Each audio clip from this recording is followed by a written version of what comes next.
ప్రభువు నీకు తోడై ఉన్నాడు. మరియా, భయపడకుము, నీవు దేవుని వలన కృప పొందితివి. ఇదిగో, నీవు గర్భము ధరించి కుమారుని కని ఆయనకు యేసు అను పేరు పెట్టుదువు. ఆయన గొప్పవాడై సర్వోన్నతుని కుమారుడనబడును. నేను పురుషుని ఎరుగని దాననే, ఇది ఎలాగు జరుగును?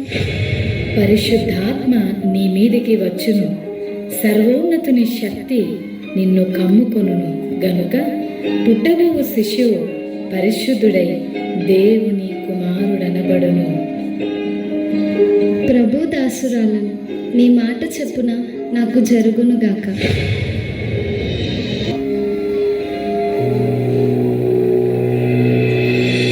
ఆమె భర్త అయిన యోసేపు నీతిమంతుడై ఉండి ఆమెను అవమానపరచనలక రహస్యముగా ఆమెను విడనాడనుద్దేశించాను. అతడు ఈ సంగతులను గురించి ఆలోచన చేయుచుండగా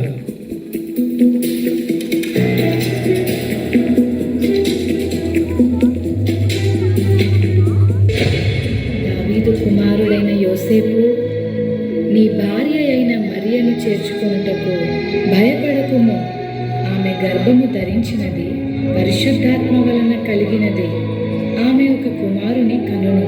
తన ప్రజలను వారి పాపముల నుండి ఆయనే రక్షించును గనుక ఆయనకు యేసు అను పేరు పెట్టుదువు. యోసేపు నిద్ర మేలుకుని ప్రభువు దూత తనకు ఆజ్ఞాపించిన ప్రకారం చేసి తన భార్యను చేర్చుకొనెను.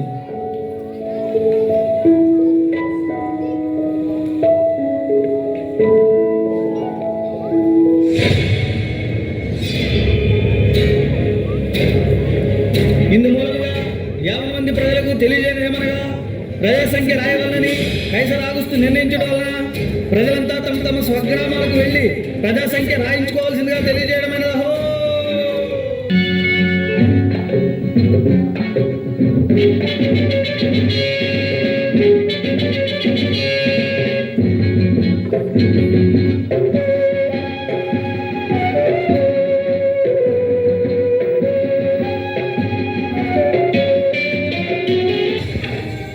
అమ్మా, నా భార్య నిండు చూడదు. మీ ఇంట్లో కొంచెం స్థలం ఇస్తారా? క్షమించండి అయ్యా, మేమే చాలా మంది ఉన్నాం. మా ఇంట్లో మీకు స్థలం లేదు.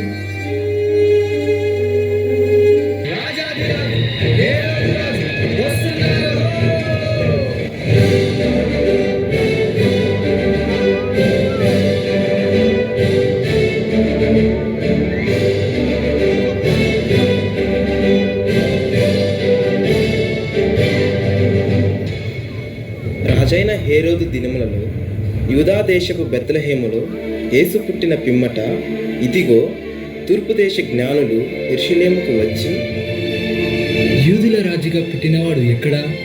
తూర్పు దిక్కున మేము ఆయన నక్షత్రమును చూచి ఆయనను పూజింపవచ్చితిమి. చిత్తం మహాప్రభు. క్రీస్తు ఎక్కడ పుట్టును?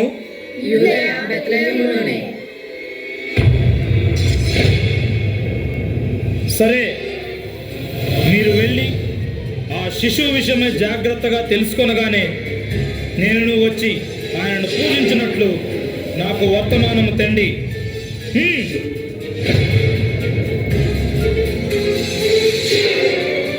నేను ఓటము ఎరుగని హేరోదు రాజును మరి ఒక రాజును పూజించడమా?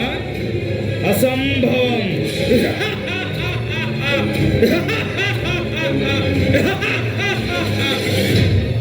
ఆ దేశంలో కొందరు గొర్రెల కాపరులు పొలంలో ఉండి రాత్రి వేళ తమ మందను కాచుకొని చుండగా,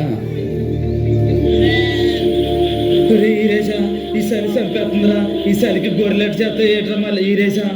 ఏం చెప్పను రా మళ్ళేసా, ఈసారికి మనల్ని కాసుకోవడం పెద్ద బాధగా ఉంటే గొర్రెలు కూడా కాయాలేంట్రా?